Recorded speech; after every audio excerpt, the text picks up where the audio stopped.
Bom, nessa segunda lição a gente vai falar sobre a implantação de controladores de domínio virtualizado.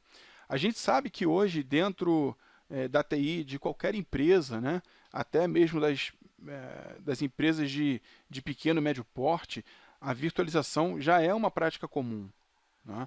Então, a consolidação e todos os benefícios, né, de desempenho que a virtualização traz para a organização faz com que cada vez mais serviços, né, sejam colocados dentro de máquinas virtuais. E com o Active Directory isso não seria diferente.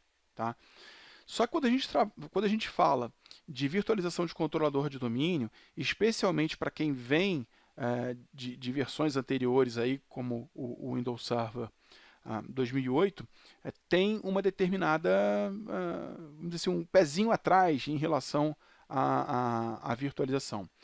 O que eu posso dizer para vocês é que o serviço de domínio do Windows Server 2012, né, os controladores de domínio, hoje, eles são, vamos dizer assim, cientes da virtualização.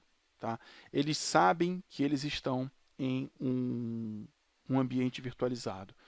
E o que isso traz de diferença, né? O que isso traz de novo para o meu ambiente? Praticamente tudo, inclusive a forma que eu faço a manutenção dos meus snapshots, né, que são aqueles instantâneos. Hoje em dia, é óbvio que eu não recomendo que ninguém faça isso em produção, que fique bem claro, mas hoje em dia você pode ter um ambiente de teste, né, um ambiente de laboratório, onde o seu controlador de domínio seja uma máquina virtual dentro do host que você está trabalhando. Bom, então no decorrer dessa lição a gente vai exatamente tratar, né, da questão de controladores de domínio virtualizados, quais são as considerações que a gente tem que ter em mente quando quiser implantar um controlador de domínio virtualizado, como é que funciona a questão dos checkpoints, né, o que nós chamávamos, né, antigamente de instantâneos, né, como é que eles são gerenciados hoje, né, como é que eles afetam especialmente os controladores de domínio. Quando a gente fala da virtualização, especificamente no Windows Server 2012, um recurso muito bacana que existe no Windows Server 2012, que é a clonagem de controlador de domínio, né? A gente vai tentar fazer aqui a clonagem de um controlador de domínio, só que a gente vai ter um pouquinho mais de trabalho, porque a gente já está no ambiente virtualizado, né? O meu controlador de domínio ele já é virtualizado, então dá um pouquinho mais de trabalho. E depois, né, falar aí sobre quais são as melhores práticas, né, para você adotar quando você estiver trabalhando com um controlador de domínio virtualizado. Bom, hoje, dentro do ambiente virtual, a gente tem que levar em consideração a possibilidade de você ter um controlador de domínio virtualizado para você ter uma segurança, né, no teu logon, no teu processo de resolução de nome, porque esse controlador de domínio provavelmente também vai ser um DNS. Então continua valendo aquela boa prática de você ter uma máquina mais enxutinha para ser um controlador de domínio, né, físico, uma máquina que não precise de tantos recursos, óbvio, dependendo do tamanho do seu domínio, e que você tenha também um controlador de domínio virtualizado para poder dividir essa carga de logon e gerenciamento, né, de objetos e por aí vai. Tá? Bom, primeiro, se você lembrar, o Windows Server 2012 ele foi lançado com o seguinte slogan: ele foi nascido para a nuvem. Né? Então, se você procurar as propagandas mais antigas aí do Windows Server 2012, exatamente essa era vamos dizer assim, a chamada dele. Windows Server 2012, nascido para a nuvem.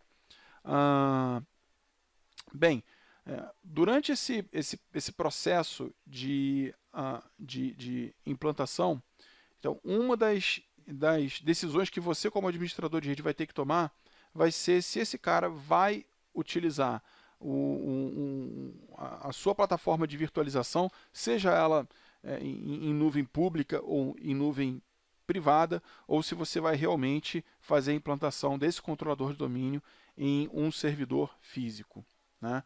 Então, quando a gente fala de virtualização, a gente ganha benefícios aí. A gente tem benefícios como a escalabilidade. Isso significa que é mais fácil eu implantar novos controladores de domínio, ou é mais fácil eu melhorar o desempenho do meu controlador de domínio virtual. Por exemplo, precisei de mais disco, eu consigo expandir o meu disco virtual. Preciso de mais recurso de processamento, eu consigo atribuir mais processamento à minha máquina virtual. Então a escalabilidade ela é mais rápida. Eu não vou precisar colocar mais disco físico em um servidor, não vou precisar colocar mais uma pastilha de processador no meu servidor, né? Então, esse meu tempo de parada, né, para poder fazer esses ajustes, ele hoje em dia ele é bem menor. E eu acho que uma das melhores características que a gente pode citar aqui é a independência do hardware, né? Como o que a máquina virtual recebe é uma camada de virtualização de hardware entregue pelo hypervisor, o seu controlador de domínio vai funcionar bem em qualquer host de virtualização que você tiver, né? Porque o hardware que está sendo entregue para ele é um hardware virtual.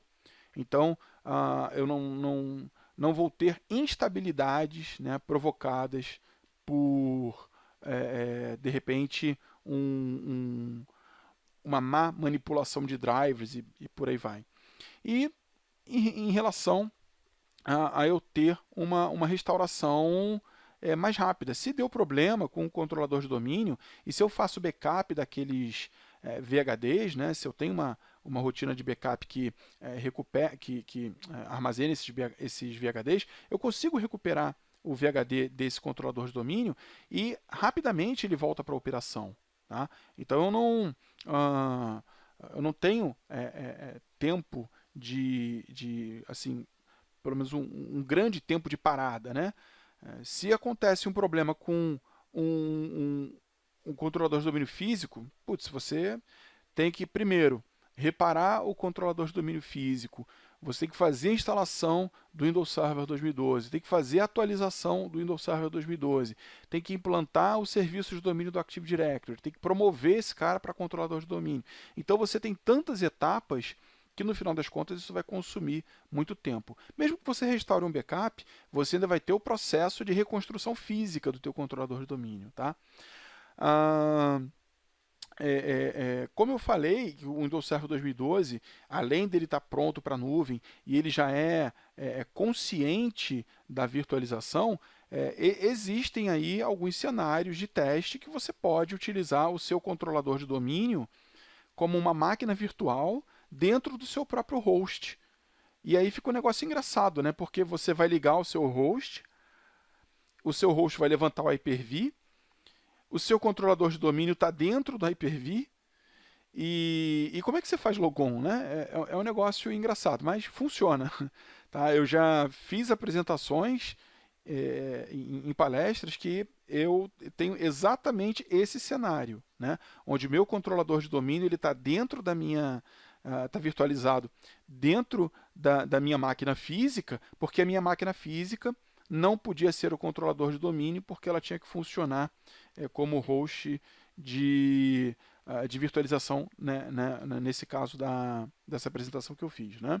Então ele já tem consciência dessa virtualização.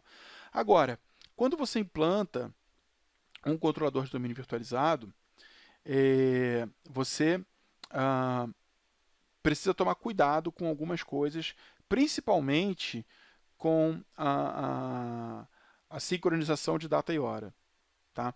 Eu sempre alerto para esse ponto, porque eu já vi alguns lugares tendo problemas com autenticação, tendo problemas com o serviço, porque o controlador de domínio ele estava utilizando a sincronização de data e hora com o Hyper-V, né? Deixa eu até mostrar isso aqui para vocês.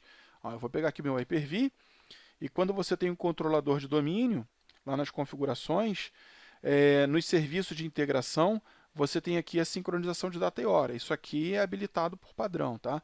Então significa que se o teu host Hyper-V tiver com a hora errada, sei lá, de repente o teu host Hyper-V não faz parte do domínio, pode acontecer, tá?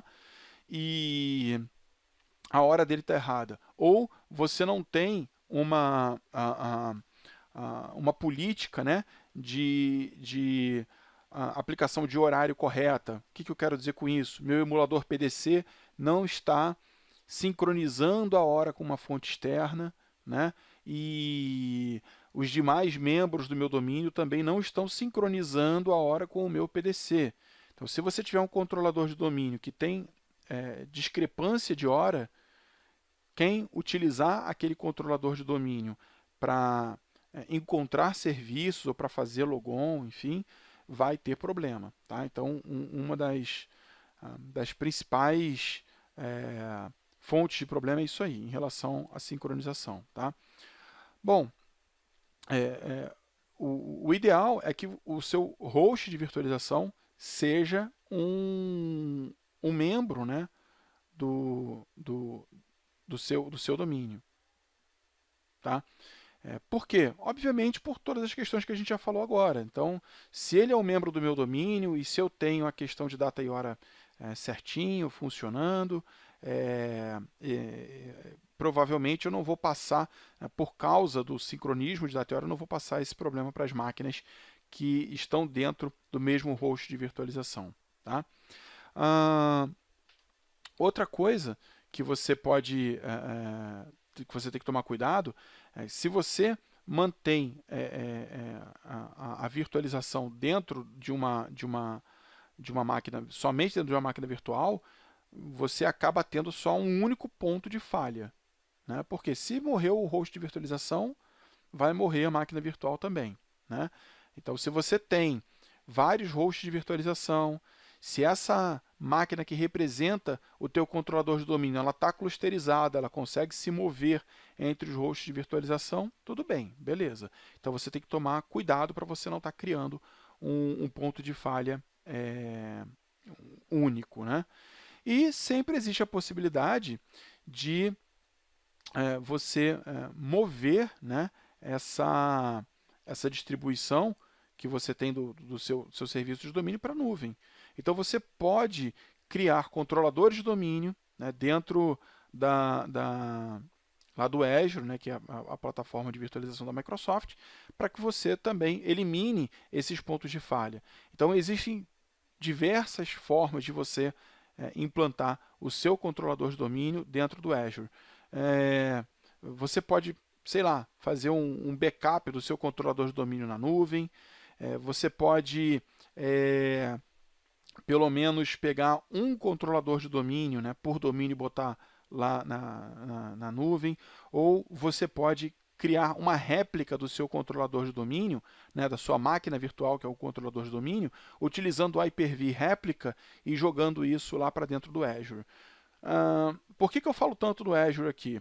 Porque, basicamente, a gente está falando de Hyper-V e o Azure ele é uma plataforma 100% montada em cima do Hyper-V. Então, quando você trabalha com Azure, você está trabalhando com Hyper-V também, mesmo que você não saiba. Né?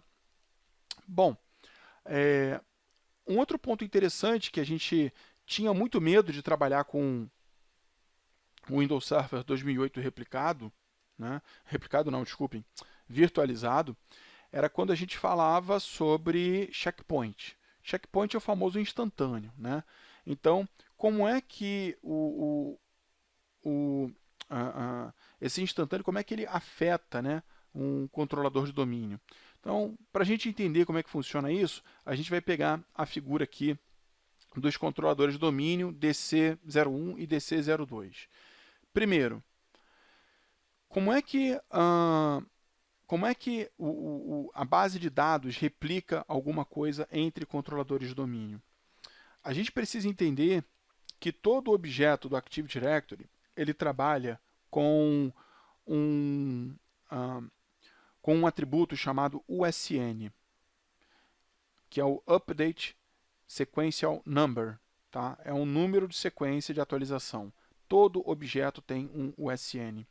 Assim como toda a base de dados também, né, do AD tem um USN. Na prática, representa isso aqui. Ó. Se eu pego o meu AD e mando exibir recursos avançados, eu vou pegar aqui o usuário TI2. Repara que eu estou vendo mais características aqui. Bem, então aqui dentro da minha guia objeto, eu vou reparar que eu tenho os meus USNs, né? Então, repara que ele começa sempre com um valor e aos poucos, né? Assim, conforme a minha base de dados vai sofrendo alterações, né, atualizações, esse USN ele vai também sendo alterado. Mas por que isso é importante dentro do meu ambiente?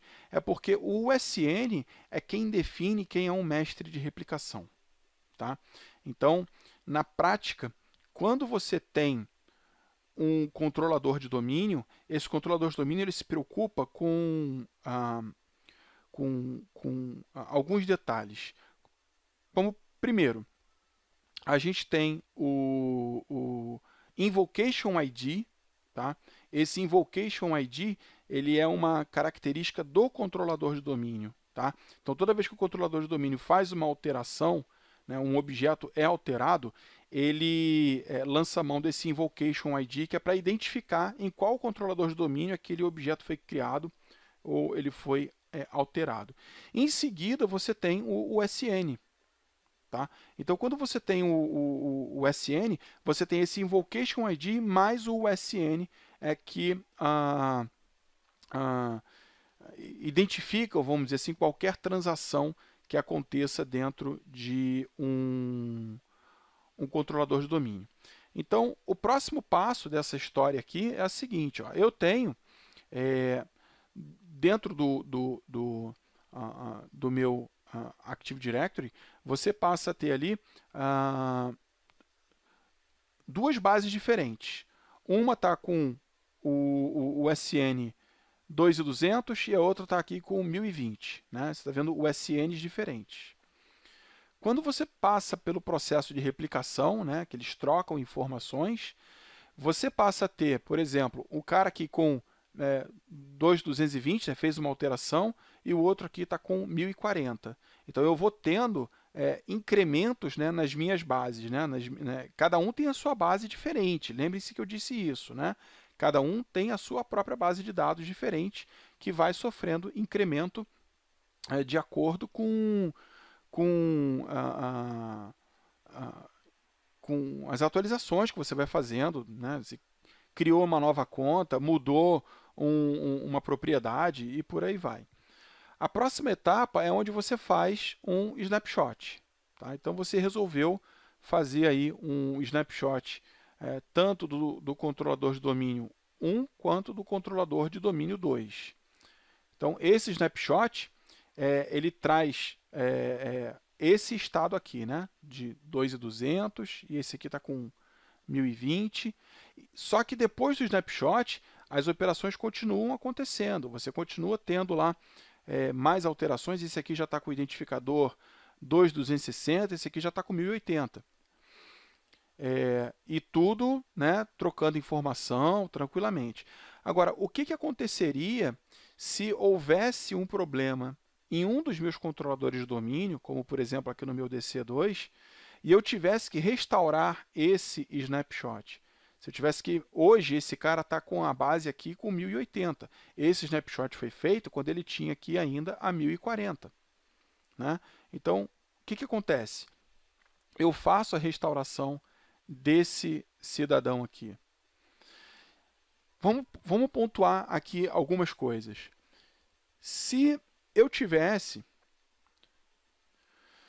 Bom, se eu estivesse falando de Windows Server 2008, eu teria um sério problema. Por quê? Porque quando eu fizesse a restauração desse checkpoint, o DC02 ia subir e ele ia perceber que, assim, para ele é o cara mais novo do domínio. Isso né, com o pensamento de 2008. Ele subiu, ele fala, opa, eu acabei de subir, eu sou o cara mais novo do domínio, eu tenho que replicar tudo que eu tenho para os outros caras.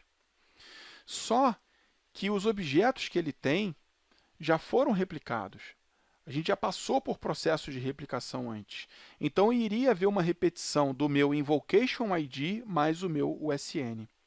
Ou seja, o controlador de domínio que ia receber a réplica ia falar o seguinte, cara, essa replicação que você está tentando fazer, você já fez. Só que o 2008 não entende isso. O 2008 ele acha que naquele momento ele é o master da replicação. Tá? E aí eu ia ter um problema sério. O meu domínio simplesmente ia dar um crash. Tá? Porque o 2008 ele ia tentar continuar fazendo o processo de replicação, o outro controlador de domínio não entende isso, né? E o meu domínio ia realmente ter um crash em relação por conta desse snapshot. Isso no 2008. No 2012, o negócio já funciona de forma diferente. Como ele sabe que o cara está nascendo agora, o que ele fez? Ele pegou a última informação que ele tinha, que era a 1040, né? E jogou para rolo aqui, ó. Ele jogou para esse processo de replicação. Então, o que vai acontecer?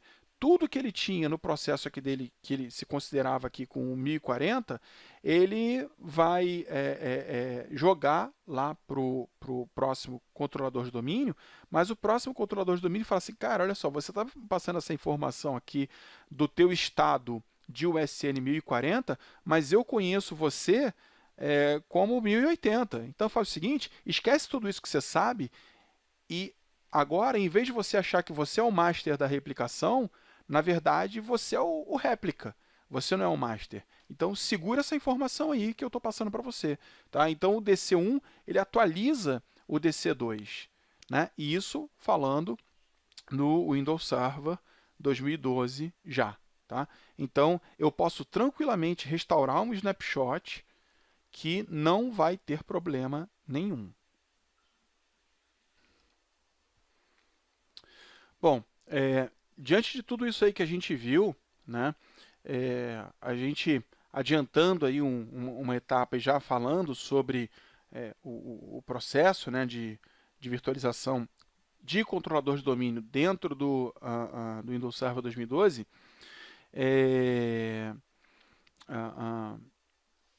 a gente hoje tem hoje processos, né, de proteção, né, na própria virtualização.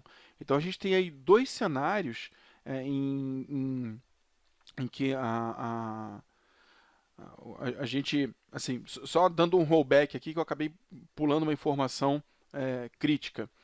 Assim, existe nesse componente da virtualização do Windows Server 2012 um componente chamado Generation ID, né, ou Gen ID. Né? Então, esse Generation ID é uma característica específica do Windows Server 2012. Né? Então, no tópico que a gente acabou de falar, a gente viu aí como, né, os snapshots afetam aí um controlador de domínio virtual, né, e como, né, a aplicação, a reversão de snapshots prévios, né, podem danificar, enfim, a infraestrutura do Active Directory, pode deixar essa infraestrutura inconsistente por conta desses rollbacks aí dos USNs. Então, o Windows Server 2012 ele já consegue resolver esse assunto aí tranquilamente. Né? Então, vamos lá. Um Hyper-V, né, que suporte a máquina virtual com esse Generation Identifier, né? Por exemplo, o Hyper-V no Windows Server 2012 e versões mais novas, né? No caso aí 2012 R2. E para que isso também seja válido, ou seja, para que eu não tenha problemas com a virtualização de controlador de domínio, o controlador de domínio também tem que estar instalado em um Windows Server 2012 ou Windows Server 2012 R2. Tá? Por que eu estou pontuando isso? Porque vai que você tenha um Hyper-V rodando no Windows Server 2008 R2, aí você levanta um controlador de domínio virtualizado no Windows Server com o Windows Server 2012, né? Faz o snapshot, volta o snapshot e dá problema. Aí você, mas o Lauve falou que não daria problema, então só para a gente colocar os pingos nos is. O Hyper-V tem que ser do Windows Server 2012 em diante. E a máquina virtual tem que estar rodando o Windows Server 2012 em diante. Ok? Bem, então esse Virtual Machine Generation Identifier, né, é um novo identificador, né, que habilita, né, o host de virtualização a dizer, né, para a máquina virtual quando algumas alterações foram feitas. Tá? Então, só para você ter uma ideia, deixa eu abrir aqui o meu Hyper-V. Espera aí que aqui ficou pequeno. Então, a gente tem aqui algumas versões de configuração, né? Então, é sempre importante você prestar atenção nas versões de configuração das suas máquinas virtuais. De 7.0 para cima é o ideal. Se a sua máquina virtual não tiver nessa versão de configuração, for uma máquina virtual mais antiga, existe um atalho, né, que você pode mandar atualizar a versão. Para mim aqui não vai aparecer, né, mas ele pode mandar atualizar a versão de configuração da tua máquina virtual. Então são alguns pontos importantes em relação a essa segurança, né, para você poder virtualizar os teus controladores de domínio, ok? Bem, dando prosseguimento aí como é que funciona esse processo de proteção, né? Então a gente tem esses dois cenários, né, que eu ia descrevendo aqui quando a máquina virtual tem esse identificador validado, né? Então, quando a máquina virtual ela inicia, né, depois que um checkpoint foi aplicado, a aplicação desse checkpoint ele dispara lá no host do teu Hyper-V, né, para solicitar uma nova identificação de máquina virtual para essa máquina virtual. Tá? Então, na verdade, é como se fosse uma nova máquina virtual que está nascendo ali naquele controlador, naquele host de virtualização. Tá? E quando o controlador de domínio ele tenta, né, gravar na base de dados do Active Directory e o sistema fez o rollback, né, utilizando ali o checkpoint, né, o ponto de verificação, o hypervisor ele também oferece para a máquina virtual uma nova identificação. Então, isso aí é que faz com que as máquinas virtuais que rodam o Windows Server 2012 R2 e são controladores de domínio virtualizados sejam consideradas seguras para você virtualizar. Tá? Que a aplicação de um snapshot não vai te trazer nenhum problema. Ok? Bom, o Windows Server 2012 ele apresenta novos recursos aí que permitem ao controlador de domínio, né, ter ciência de que ele está sendo executado em um ambiente virtualizado. Né? Então, por isso, se ele for revertido, né, para esse estado anterior com a aplicação de um checkpoint, né, ou se ele for clonado, por exemplo, ele sozinho sabe tomar as devidas providências para que ele volte a funcionar de forma adequada. Então, a gente tem uma característica interessante dentro do Windows Server 2012, que é exatamente isso que eu falei em relação à clonagem. Né? Né, quando a gente fala de clonar uma máquina, o que a gente pensa? Ou seja, quando você clona uma máquina, você está criando características idênticas. Que características são essas? Caramba, se eu estou clonando a máquina vai ter o mesmo nome, ela vai ter o mesmo IP, o sistema operacional vai ter a mesma seed de instalação. E aí você pensa, poxa, que loucura, como é que eu vou clonar uma máquina e colocar essa máquina novamente no ar ainda mais sendo um controlador de domínio. Eu vou ter conflito de todas as formas aí. Na verdade, não. Tá? Existe uma operação segura para que você faça a clonagem de um controlador de domínio dentro do ambiente Windows Server 2012. Tá? A gente precisa obedecer aí alguns requisitos para que isso dê certo. Tá? Basicamente, a minha solução de virtualização ela tem que ser baseada em um hypervisor, né, que dê suporte a um recurso chamado VM Generation ID. Tá? Então, vamos dizer assim, o identificador, né, de geração da máquina virtual.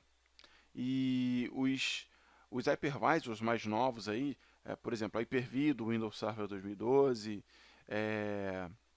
e o cliente da Hyper-V do Windows Server 2012 R2 e do 2000 desculpem, e do Windows 8, Windows 10, eles já suportam esse recurso. Outros hypervisors também aceitam isso tranquilamente, tá?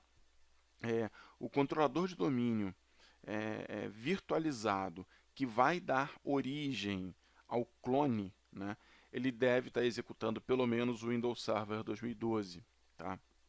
E durante esse processo de clonagem, né, durante todo o processo, o mestre de operação emulador PDC ele deve estar disponível, né, e ele deve também estar em um controlador de domínio que execute o Windows Server 2012. Tá? Então, eu tenho que prestar atenção nesses requisitos. E o que eu ganho, né, com a clonagem de controlador de domínio virtualizado? Acho que o que você mais tem em termos de vantagem é a implantação rápida de controladores de domínio adicionais em um domínio. Vamos pensar aqui. Se eu precisasse implantar um novo controlador de domínio, mesmo que virtualizado, eu tenho aqui uma série de passos que eu tenho que seguir.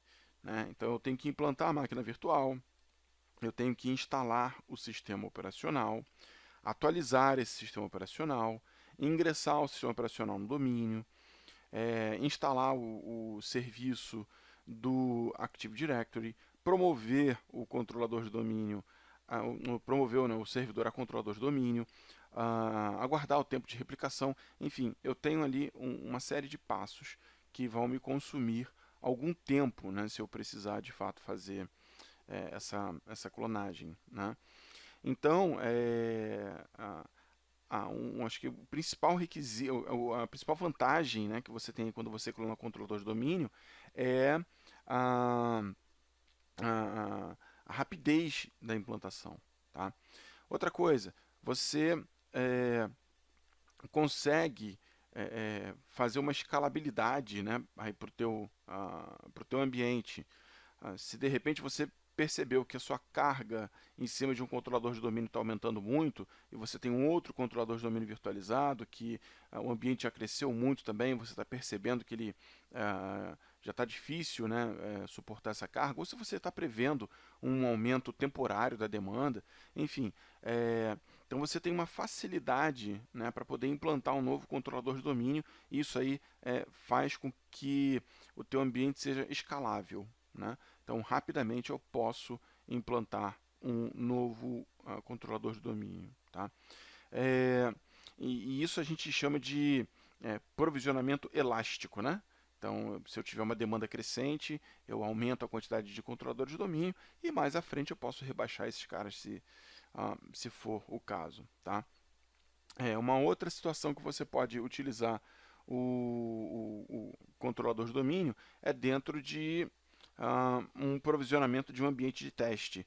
Né? Então, talvez você precise fornecer um ambiente de teste com um controlador de domínio para atender especificamente esse ambiente de teste, ambiente de desenvolvimento, enfim, seja lá o que for. Então, rapidamente você consegue provisionar o controlador de domínio. Tá? E quando você fala, por exemplo, em filiais, né? Então você pode preparar um controlador de domínio e já fazer o provisionamento desse cara dentro de um outro site. Bom, legal. O que eu preciso fazer para clonar um controlador de domínio? Então, basicamente, eu tenho algumas operações aqui. Tá? Eu preciso acrescentar, né, o controlador de domínio virtualizado que será clonado, ou seja, a, a origem, né, desse clone ele tem que fazer parte de um grupo no Active Directory chamado controladores de domínio clonáveis. Tá?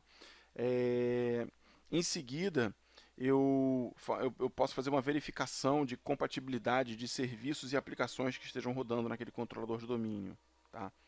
Depois, a gente cria um arquivo chamado dccloneconfig, é um arquivo XML. A gente pode criar esse arquivo a partir de um modelo que existe já dentro da nossa pasta de instalação do Windows, dentro da pasta System32. A gente tem esse arquivo lá de exemplo. Em seguida, você cria esse arquivo, né? Você faz a alteração desse arquivo. Eu vou mostrar aqui algumas formas de você criar esse arquivo.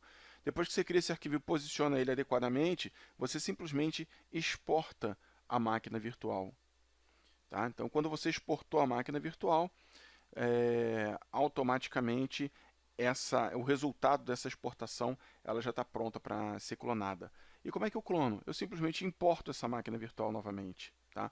Então, quando eu importo a máquina virtual, ela automaticamente já vai ser ligada como um clone e também com as informações de personalização dessa máquina que eu forneço no arquivo dccloneconfig.xml. Tá? Então, o processo não é difícil. Tá? A gente vai começar aqui do zero. Lembrando que o nosso ambiente aqui ele só tem um controlador de domínio, que é o Server 1. Eu tenho aqui o Server 2, que ele é um computador que nem é membro do domínio ainda. Tá? Então, ele está aqui como um servidor autônomo. A primeira coisa que eu vou fazer é colocar esse cara lá no domínio.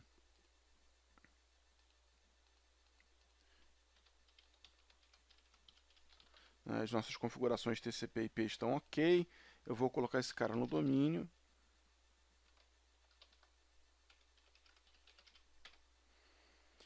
E já em seguida eu vou promover esse servidor aqui a controlador de domínio virtualizado.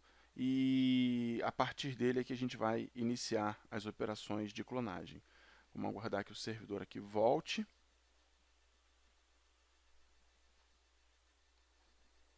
O servidor está de volta.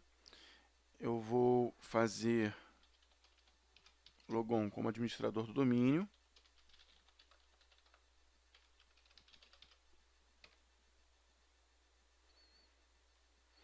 Um outro requisito também que eu acabei não comentando é que o controlador de domínio que vai servir de origem, a gente tem que tomar cuidado com o disco, tá? Com o disco virtual dele. O disco virtual não pode ser um disco de diferenciação, né? Por exemplo, ele não pode ser um disco filho, tá? Eu tenho que ter um disco íntegro ali. O que acontece se você tiver um disco filho, primeiro você faz o merge, né, do disco pai com o disco filho, gera um disco novo e aí troca, né, o disco lá nas configurações do Hyper-V. Bom, eu vou aqui adicionar funções e recursos. Eu vou botar aqui serviços de domínio do Active Directory. Lembrando que esse aqui estaria fazendo o papel do meu primeiro controlador de domínio virtualizado. Óbvio que aqui no meu ambiente de laboratório, o Server 1 ele é virtualizado, então ele já é um controlador de domínio, mas esse aqui vai ser o cara que a gente vai utilizar como fonte para nossa clonagem.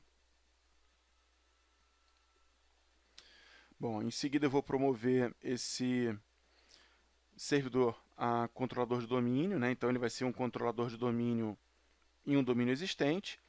Ele já está aqui no domínio class365.local, né? Eu já tenho aqui as credenciais de administrador, né? Que é o usuário atual.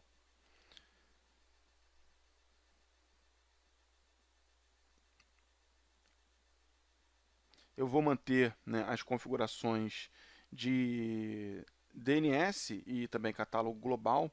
E repara que como esse cara é um controlador de domínio adicional, né, você já pode até fazer algumas alterações, do tipo, se você não quiser que esse cara seja um servidor DNS, se você não quiser que ele seja um catálogo global, né, já é possível que ele seja um controlador de domínio somente leitura. mas a gente vai manter o padrão, né? Estou entrando aqui agora a senha, né, para o modo de restauração de serviço do diretório. Vamos em frente. Aqui são as opções de replicação, né, de onde virão os dados que serão replicados para esse controlador de domínio adicional. Aqui está qualquer controlador de domínio, mas como eu só tenho o server 1, então tanto faz. A gente vai avançando. Aguardar aqui a verificação dos pré-requisitos. Em seguida, a gente manda fazer a instalação e vamos aguardar a instalação. Então, quando esse servidor aqui terminar, né, o processo de promoção para controlador de domínio, ele vai reiniciar e quando ele retornar, ele vai ser já um controlador de domínio adicional do domínio class365.local.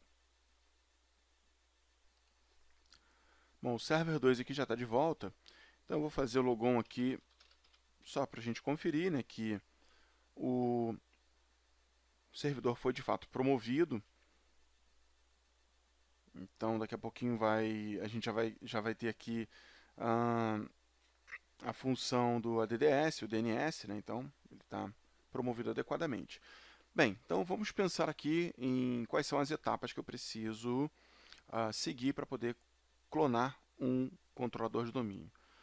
Como eu disse, a primeira coisa que a gente precisa fazer é informar que um controlador de domínio ele pode ser clonado, né?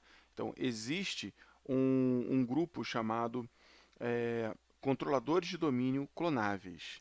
Então, eu vou me posicionar aqui no server 1 só para fazer isso de forma centralizada e abrir aqui a ferramenta usuários e computadores do Active Directory. A gente vai vir aqui dentro da pasta Users. Você vai ver um grupo chamado controladores de domínio clonáveis. Então, o que eu tenho que fazer é colocar o controlador de domínio que eu quero clonar como membro desse grupo. E aqui eu vou colocar o nome do server 2. Não posso esquecer de permitir que ele consulte aqui, né, o tipo de objeto, né, computadores. Então tá lá, server 2. E vou clicar aqui em OK. Agora, por que isso é importante? Se você clicar aqui com o botão direito dentro de class365.local e abrir as propriedades, a gente vai dar uma olhada aqui. Primeiro, deixa eu só exibir as opções que os recursos avançados. Então, novamente, eu venho aqui nas propriedades. Eu quero que você dê uma olhada aqui na questão da segurança. Tá? Então, existe aqui dentro, né, a gente tem um grupo controladores de domínio clonáveis, e você vai perceber que esse grupo tem uma permissão que é, né, allow a DC to create a clone of itself, ou seja, permitir que um controlador de domínio crie um clone de si mesmo, né? Então, por isso que é importante que você tenha o server 2 dentro desse grupo, tá? Para que ele receba essa permissão lá no domínio. Bom, esse foi o primeiro ponto, tá? O segundo ponto é a gente dar uma olhada no arquivo dclone config.xml. E isso já é lá no server 2, né? Essas questões a gente já vai alternar aqui para o server 2 e dar uma olhada. Então, primeiro, existem algumas formas de você gerar esse arquivo dclone config.xml. Só para a gente ilustrar, esse arquivo tem um sample, né, um exemplo de como você, de como é a configuração dele. A gente vai abrir aqui a unidade C dentro do diretório Windows, dentro da pasta System32, você vai ver um arquivo, deixa eu rolar bem na janela aqui, ó. Você vai ver aqui um arquivo sample dclone config. Se você editar esse arquivo, você vai perceber tranquilamente de onde vêm as informações que vão customizar, né, as configurações do clone, né, quando o computador clone vir para o ar. Então você tem aqui o computer name, você tem o nome do site, você tem aqui as configurações de IPv4, né, as configurações estáticas, né, então você tem aqui o endereço, a máscara de subrede, default gateway, você pode botar até 4 servidores DNS aqui, né, então você tem o primário, alternativo, o segundo alternativo, o terceiro alternativo, se você vai utilizar o INS, né, e também tem a questão da configuração que você pode fazer também para IPv6. Tá?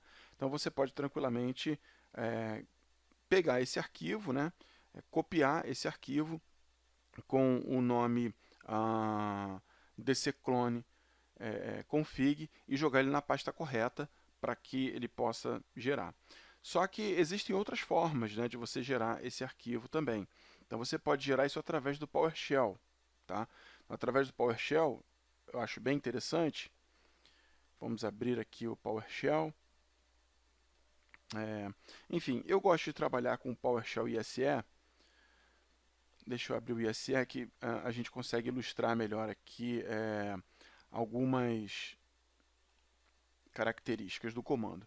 Então, como eu disse, existe um comando chamado new ad dc clone config file. Quer dizer, o comando é um pouquinho grande, né? Então vamos lá.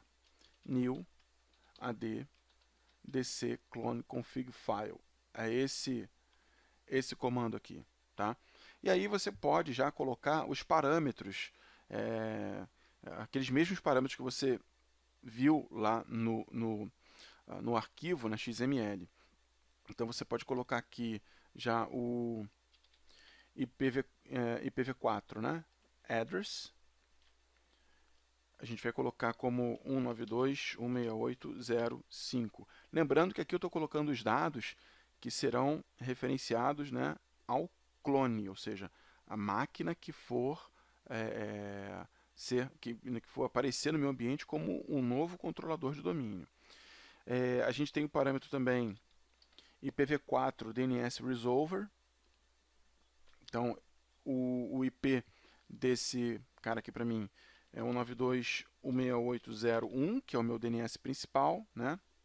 E se eu quiser colocar mais, eu posso colocar aqui separando por vírgulas. Então eu vou botar também 192.168.0.2. Por que isso? Já que eu tenho dois controladores de domínio existentes aqui, por que não colocar já os DNS apontando para os dois? Tá? Em seguida, eu tenho aqui o parâmetro que é o IPv4 Subnet Mask. Tá? Então vamos utilizar aqui o parâmetro IPv4 Subnet Mask, que é nada mais nada menos que a máscara de rede que a gente vai usar. 255.255.255.0, ou seja, a máscara é /24. Tá? Eu tenho que declarar, né, que essa configuração é estática. Né? Faz diferença se eu declarar antes ou depois? Não. O PowerShell ele não vai executando o comando de forma linear. Primeiro ele olha a linha, né, de uma forma geral, analisa a sintaxe e depois ele executa. Okay? Em seguida eu vou colocar um outro parâmetro, que ele já está até aqui para mim, que é o clone computer name, ou seja, é o nome que eu quero dar para o computador clone. Eu vou chamar esse cara de server 5. Tá? Ele vai ser o server 5. Eu tenho o nome do site, site name, e o nome do site é o mesmo site que por enquanto a gente tem aqui como padrão, né? Então, só para você conferir, aqui no server 1, se você abrir a ferramenta serviços e sites do Active Directory, você vai ver o nome do seu site. Aqui é o default first site name, mas supondo que alguém tenha trocado no seu ambiente, você confere através dessa ferramenta. Aqui, ó, sites, ó, é esse cara aqui, ó, default-first-site-name. Tá? Então, você tem que escrever desse jeito aqui na sua linha de comando. Tá? Então, vamos colocar default-first-site-name. default first site name, ok? E uma outra coisa que a gente não colocou, como eu disse aqui, a ordem pouco importa, é importante que você coloque todos os parâmetros. Eu não coloquei o gateway, né? Porque aqui no nosso ambiente a gente não tem um gateway, mas se você quisesse colocar o gateway, você tranquilamente botaria lá o parâmetro IPv4 default gateway, né? Então, enfim, essa parte aqui para mim, ela já é suficiente para que eu consiga já executar criar, né, o comando o dc clone config file, tá? Então isso aqui já é suficiente. Se eu executar essa linha de script, ele já, o próprio sistema aqui já vai fazer uma verificação, tá? Então ele vai verificar se o PDC está ativo, enfim, vamos colocar aqui para rolar o comando. Bem, a gente tem aqui a saída do comando, mas a gente teve um erro aqui, né? Então você pode estar se perguntando ali, ué, eu coloquei o server 2 dentro do grupo controladores de domínio clonáveis. Só que esse problema aqui, ele ocorre pelo seguinte, é uma questão de identidade, né? De identificação do grupo, melhor dizendo. Tá? Esse problema ele costuma ocorrer quando o emulador PDC, ou seja, o nosso controlador de domínio que está hospedando o emulador PDC, ele não está em inglês. Né? Porque a verificação da identidade do grupo é feita pelo nome Clonable Domain Controllers. Tá? Olha aqui, ó. Interessante. Ele, ao mesmo tempo que ele me diz aqui que o cara é membro do grupo Controladores de Domínio Clonáveis, ao mesmo tempo ele diz que não consegue achar o cara dentro de Clonable Domain Controllers, né? Então, isso é um pequeno bugzinho aí. Legal. Como é que a gente corrige isso? Tá? A gente corrige da seguinte forma. Eu vou criar aqui mais uma linhazinha, só para mostrar para vocês. O que a gente vai fazer é só corrigir aqui uma identidade, né, do grupo controladores de domínio clonáveis, e a gente vai dar um sum account name para ele. Nada demais. É como se eu dissesse para ele, olha, cara, esse grupo aqui também, o controlador de domínio clonáveis, ele também tem o nome de Clonable Domain Controllers, né? Então eu vou colocar aqui o set add AD, desculpa, não é add, set AD group. Vou pegar aqui o parâmetro identity, ou seja, que é a identidade. Vou utilizar o nome controladores, tem que ser igualzinho, né? De domínio clonáveis, tem que ser exatamente esse mesmo nome, tá? Com acento, com tudo. Tá? Então eu peguei aqui, vou pegar o grupo controladores de domínio clonáveis e vou alterar o parâmetro SumAccountName e vou dizer que ele também pode ser chamado de Clonable Domain Controllers. Tá? Então, se você quiser, você pode até pegar aqui um termo de digitação, você pode tranquilamente copiar e colar, tá? Não tem problema nenhum. Então, quando você faz isso aqui, eu vou executar só essa linha do script, estou selecionando para executar só essa linha. Então, ele já fez a alteração que eu queria fazer. Tá? O segundo ponto, né? Como eu não gerei o arquivo, né? Porque eu tive esse erro, eu vou executar novamente aqui a primeira linha. Tá? Lembrando, esse erro aconteceu porque o meu sistema operacional Windows Server 2012, que tem o PDC, está em português, não está em inglês. Ele deu esse problema. Normal, tá? Isso vai acontecer em qualquer ambiente que o PDC não esteja em inglês. Eu vou executar essa primeira linha do script novamente. Ele vai passar pelo processo e agora sim, tá? Repara que foi tudo ok, tá? Então ele começou aqui, ó, Ó, iniciando o teste do PDC, verificando se o controlador de domínio hospedado, melhor dizendo, se existe um controlador de domínio, né, que está hospedando o PDC, se ele está executando o Windows Server 2012, é o mais recente, então ele passou nessa validação. Então, repara que ele está aqui, ó, verificando se esse controlador de domínio é um membro do grupo controladores de domínio clonáveis. Passou também, agora sem aquele erro, né? Então, sem problema nenhum. Aqui é interessante, ele inicia um teste onde ele faz uma validação de permissões de clonagem. Então, ele quer saber se existe algum aplicativo, se existe alguma função de servidor que invalidaria a possibilidade de clonar esse controlador de domínio. Tá?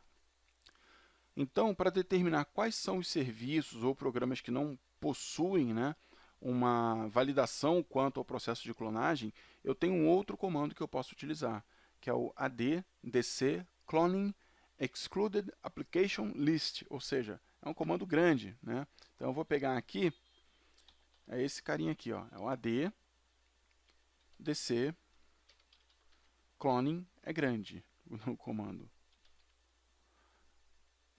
Excluded application list.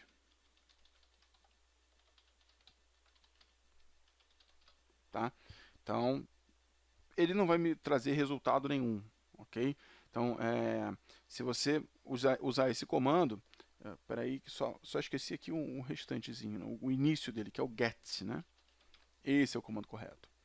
É o get addc cloning excluded application list. Tá? Então, esse comando, ele traria para você a lista do que está invalidando a possibilidade de você clonar o seu controlador de domínio. Vamos executar aqui. Ele não trouxe nenhum aplicativo, tá? Porque ele já faz essa verificação, enfim. Eu não tenho nenhum aplicativo ali que invalide. Mas vamos supor que eu tivesse, por exemplo, um servidor DHCP, tá? Ou um programa, sei lá, um editor de texto padrão aí, não nativo do sistema operacional. Então, o que eu posso fazer? Eu tenho duas abordagens aí. A primeira é remover o serviço ou o programa que está me atrapalhando. A segunda é adicionar esses caras a um arquivo chamado custom dc clone allow list, que é um XML também. Tá? Enfim, eu vou seguir adiante aqui, que eu vou mostrar para vocês qual foi o processo final, né, dessa parafernália toda que a gente fez aqui. Eu vou abrir a minha pasta C, Windows, NTDS, e aqui você vai ver que existe o dc clone config, tá? Ele vem parar aqui automaticamente. Lauf, eu poderia pegar aquele sample dc clone config, renomear, copiar aqui para dentro e editar? Poderia. Tá? Você poderia fazer tranquilamente aquilo se você achar mais fácil. Tá? Repara que os parâmetros são os mesmos. Ok? Então ele botou aqui ó, o computer name como server 5. Eu poderia tranquilamente pegar aquele arquivo lá da System32, né, o sample dc clone config, renomear, trazer para cá e fazer a alteração.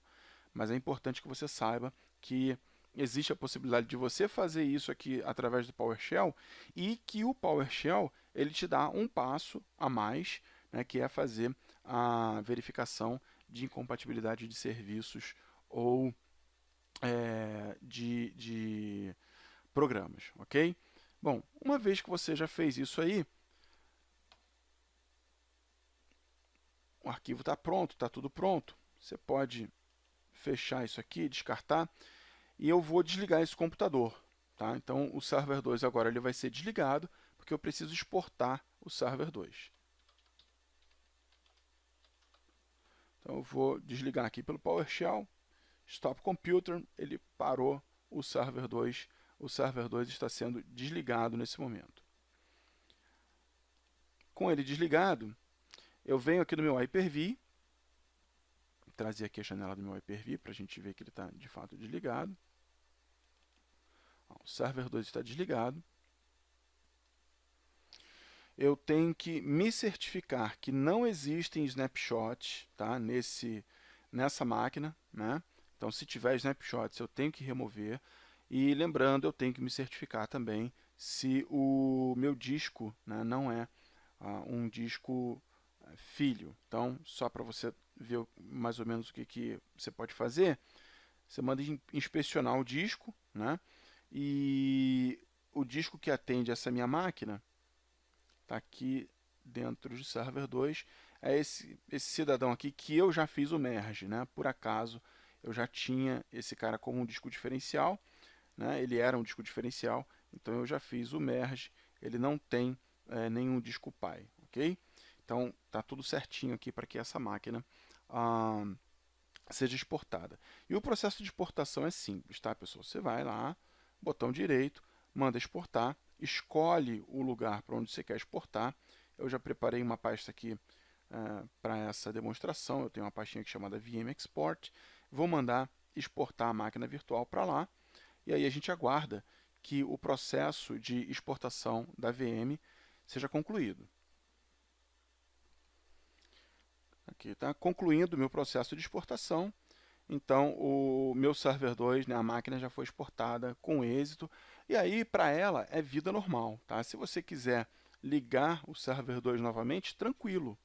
Você já criou, né, o que você tinha que fazer com ela, você já fez. Tá? Então, já preparou todo o processo para a clonagem dela. Então, ela pode tranquilamente voltar para o ar aqui e voltar a trabalhar. Então, vou só aguardar que ela inicie. E aí a gente vai começar o processo de importação da máquina virtual. Quando eu importar essa máquina virtual e ativar, né, e ligar essa máquina virtual, ela automaticamente já vai passar para o processo, né, de preparação de clonagem e ela vai chegar dentro do nosso domínio como um controlador de domínio, com o endereço IP adequado, né, que a gente forneceu para ela, com tudo certinho. E o nome também. Vamos aguardar aqui. O server 2 está ok, né? Repara que ele vai voltar aqui com o nome de server 2, sem problemas. E lá no meu Hyper-V, eu vou importar a máquina virtual. A máquina virtual que eu joguei lá para aquela pasta VM Export, está aqui. Então ele está vendo que existe uma máquina lá com o nome de server 2. Eu vou mandar copiar a máquina virtual para ela criar uma nova ID, né, para essa máquina. E aqui a única coisa que eu vou alterar é uma pasta que eu deixei aqui também para receber, né, essa máquina clone. E isso você vai colocar, obviamente, dentro do teu ambiente de produção, né, para onde você jogaria as suas VMs. Aqui é só meramente para minha organização, para que depois eu encontre esses arquivos e quando encerrar a demonstração eu possa apagá-los facilmente depois, tá? Então a gente vai começar aqui o processo de importação. Ele está nesse momento ele só está importando essa máquina virtual que a gente exportou previamente. Bom, nesse ponto a máquina já foi importada e só para ficar aqui em conformidade, como eu quero que ela se chame Server 5, né, eu só vou renomear aqui o nome da máquina virtual para Server 5. Isso aqui é meramente o nome dela para o Hyper-V, né? O nome do sistema a gente já colocou lá no arquivo de configuração da clonagem. Então eu vou iniciar essa máquina e a gente vai ver como é que ela se comporta. Então está aqui iniciando o Hyper-V.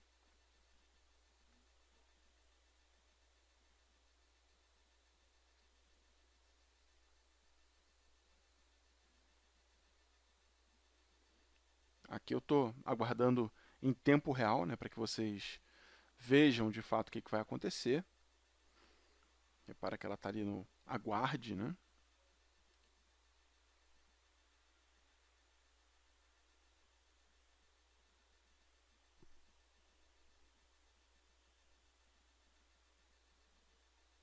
E já já você vai ver que vai entrar aqui uma tela de clonagem, né, de controlador de domínio.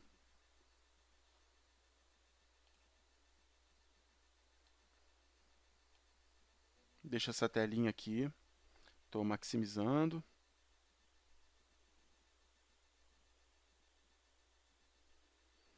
Vamos lá, está em tempo real, tá, pessoal? Porque eu quero que vocês vejam aqui o processo mesmo, até ele começar a clonagem. Depois, quando chegar ali ao percentual, eu dou uma editada. Legal, mas qual é a vantagem disso? Você pode estar pensando, né? Poxa, mas legal, eu clonei, mas qual é a vantagem disso? A vantagem, ó, ele começou aqui o processo de clonagem. A vantagem é que não depende de mais nenhuma intervenção do administrador, tá? Você simplesmente importou a máquina virtual, iniciou a máquina virtual e o restante ela faz sozinha. Não precisa mais de intervenção do administrador. O processo ele dá duas paradas, tá? Em 21% e em 90%. Ele vai ficar um bom tempo aqui com o contador parado em 90%. Você pode achar que o processo travou, né? Mas aqui, como eu disse, a operação é independente do toque humano. Simplesmente você vai deixar isso aqui acontecer e acompanhar, mas leva um tempinho. Bom, no final do processo, que levou mais ou menos uns 20 minutos, né, a máquina ela é reiniciada. Tá? Então, tipo, desde do processo né, em seguida, né, de exportação, finalizou a exportação, a gente importa e inicia a máquina, então esse processo ele leva em torno de 20 minutos. Né? Isso aqui no meu ambiente pode ser que no seu tenha alguma variação de tempo. E a gente vai aguardar o controlador de domínio entrar no ar aqui. A questão toda, como eu já disse, mais uma vez me tornando repetitivo aqui, é a necessidade zero de intervenção do administrador. Tá? Ele simplesmente colocou a máquina para iniciar e foi embora. Então a máquina já voltou aqui, vou fazer logon nela. Isso aqui é a máquina clone. E a gente vai começar a perceber aqui o que tem de diferente. Né? Então a máquina ela já foi clonada. Tá? Reparem que eu estou abrindo aqui a server 5.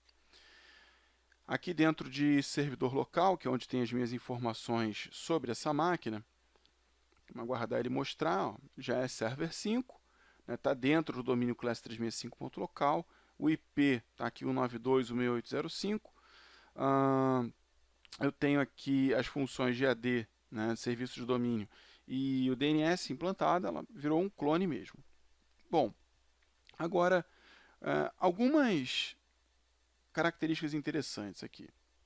Se a gente der uma olhada lá na pasta C, dentro de Windows NTDS DIT, você vai perceber que aquele arquivo dccloneconfig, ele sofreu uma alteração. Né? Então eu tenho aqui a data, né? E eu tenho o horário, né, de início da clonagem. Tá? Então só para a gente fazer uma comparação. Aqui está 20:38:01. Isso aqui é hora, minuto, segundo. E agora aqui está 20:57. Né? Então, só para você ver mais ou menos aí o tempo que levou nessa operação. Agora, algumas características interessantes que você precisa saber, né? Como é que um controlador de domínio sabe se a máquina virtual foi clonada ou se ela foi restaurada de um instantâneo? Como é que funciona isso? Bem, como eu falei, toda máquina virtual criada em plataformas mais novas, né? Em plataformas de hypervisor, né, mais novas, o VMware mais novo, o Hyper-V, versão mais nova, elas suportam esse recurso de VM Generation ID. Né? Então, dentro do arquivo de configuração da máquina virtual, existe um atributo chamado Generation ID. Então, a gente vai alternar aqui para o server 1 e vamos dar uma atualizada aqui dentro de Domain Controllers. Você já vai ver que o server 5 já aparece aqui como controlador de domínio. Né? E uma característica interessante, a gente vem aqui nas propriedades e dentro do editor de atributos existe um atributo, deixa eu localizar ele aqui. Vamos localizar. Aqui, ó. Eu tenho um atributo aqui chamado MSDS Generation ID. Então, normalmente, esse atributo MSDS Generation ID, né, é que informa qual é a identificação, né, dessa máquina. Então, esse atributo ele é utilizado da seguinte forma. Como é que se comporta uma máquina virtual quando o Generation ID é alterado? E quando, né, que ele é alterado? Bem, esse Generation ID de uma máquina virtual ele é modificado quando você restaura a máquina virtual a partir de um instantâneo, tá? Ou quando você clona a máquina virtual. Se na inicialização, né, do controlador de domínio ele detectar que esse valor Generation ID é diferente do valor armazenado no banco de dados do AD, né, que essa informação é armazenada aqui no AD, ele faz as seguintes verificações. Primeiro, existe o arquivo chamado dccloneconfig.xml dentro do diretório em que reside o ntds.dit ou na unidade, em uma unidade removível na sua raiz? Então, se ele achar um dccloneconfig.xml em um desses seguintes locais, né, ele vai passar pelo processo de clonagem, né, para poder provisionar um novo controlador de domínio. Tá? Agora, se o valor, né, de Generation ID for diferente e não existir o arquivo dccloneconfig.xml, o DC ele pressupõe que ele foi restaurado de um instantâneo, né, de um ponto de verificação, de um checkpoint, como a gente chama agora no 2012, e aí ele faz as seguintes ações. Ele atualiza o Generation ID no banco de dados do Active Directory, ele redefine, né, o valor que nós chamamos de Invocation ID e ele descarta o pool de read. Então, por isso, trabalhar com controladores de domínio virtualizados dentro do Windows Server 2012 e 2012 R2 é uma prática perfeitamente segura. Tá? Então, essa clonagem segura, né, dos controladores de domínio virtualizado, sem dúvida, foi um salto muito grande que o Windows Server 2012 deu em direção a esses ambientes, tanto de nuvem privada quanto de nuvem pública, né? Porque a gente exige ali um provisionamento rápido, um provisionamento elástico e principalmente com o mínimo fator de intervenção humana. Bem, em relação aos controladores de domínio, para a gente virtualizados, para a gente finalizar essa lição, a gente tem algumas boas práticas para seguir. Primeira de todas, né? Sempre evitar os pontos de falha únicos, né? Então, isso aí, especialmente em questão à máquina virtual, né? Se a sua máquina virtual está dentro de um host e você não tem a tolerância à falha ou não tem a alta disponibilidade dessa máquina virtual. Em relação à hora, é importante, muito importante isso, a gente também salientou, é importante que todos os computadores façam parte de uma mesma estrutura de serviços de tempo, né, serviços de data. Okay? Se você está partindo para a virtualização, utilize tecnologia que compreenda, né, o Generation ID, tá? Esse recurso.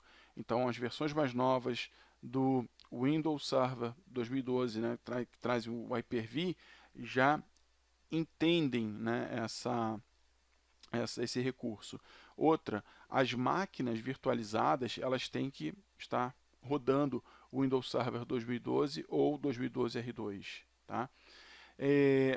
Para essas máquinas, o ideal é que você não utilize snapshots, tá? Não utilize os checkpoints, os pontos de verificação. Tá?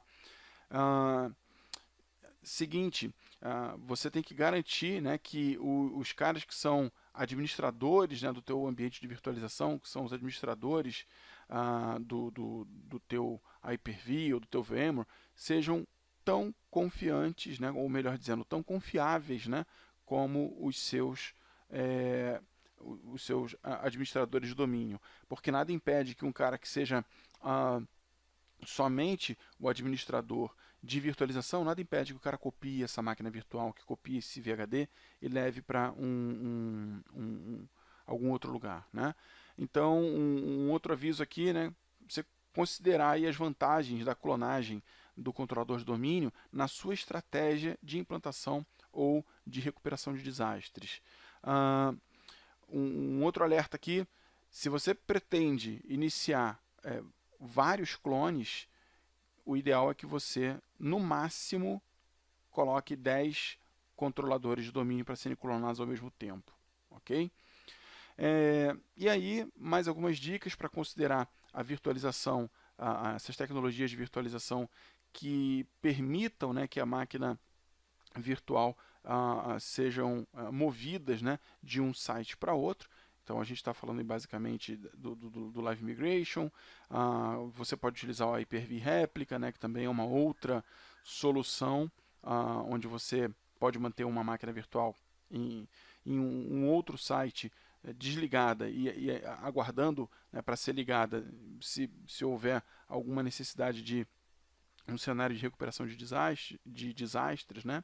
E especialmente para você tomar cuidado aí com os nomes, né, com a estratégia de nomes aí que você vai utilizar para os teus controladores de domínio virtuais clonados. Por que isso? Por que é importante você identificar que esse cara seja um clone? Porque se você tiver em uma tarefa, né, onde você está aumentando, né, a elasticidade, você está colocando mais controladores de domínio, talvez essa tarefa seja temporária, né, talvez essa necessidade seja temporária e futuramente você vai precisar rebaixar esses caras. Então é importante que você tenha a certeza, né, de quem são os controladores de domínio que você precisa rebaixar. Então é isso, pessoal. Com isso a gente finaliza essa nossa lição.